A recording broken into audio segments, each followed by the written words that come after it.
So working on number 18, where you have a rectangle, and the table is drawn like this, and you have a length of something, and the width is 4 longer, so x plus 4.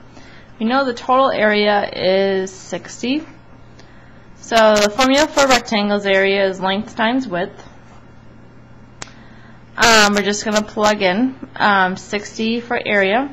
Length is x, width is x plus 4. If you wrote as x plus 4 and then x equals 60, it means the exact same thing. Things were switched around, no problem. But we just need to do some distributing. So 60 equals x times x is x squared. X times 4 is 4x. This is a quadratic. To solve it, we have to make sure it equals 0. So subtract 60 from both sides. It is not a like term with anything, so it just gets written down separately. Doesn't get added or subtracted, so it stays there. Now I need to, this is very basic, I have a coefficient of 1 in front of my quadratic term. So I'm going to need to multiply to negative 60, this is one of the basic ones, and add up to 4. So I'm going to make my list. I have 1 times negative 60, negative 1 times 60, 2 times negative 30, negative 2 times 30, 3 times negative 20, negative 3 times 20, 4 times negative 15, negative 4 times 15, 5 times negative 12, negative 5 times 12, 6 times negative 10, and negative 6 times 10.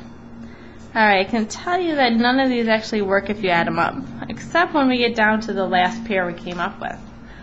I need these to add up to positive 4. If I add these two up, I get negative 4. Don't want that. I want to make sure my positive and negative signs match up. This one I get positive 4. So I'm going to put them back in. I'm going to do x0 equals my parentheses.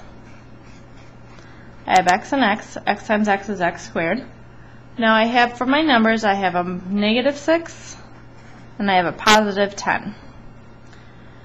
So what I'm going to do is zero product property, set equal to 0. So take each parenthesis, set equal to 0. I'm going to solve for each one. So this first one, add 6. X equals positive 6. Subtract, subtract. Now it's kind of weird in this problem because it gives you 2 different answers for x. But one of them does not make sense. And I'm going to leave it up to you to figure out which one. Now don't confuse this that this is one dimension, this is the other, so this is length and width or width and length. Don't confuse it as that. You need to take one of these, the one you think is the correct answer, because you're going to eliminate the other for some reason.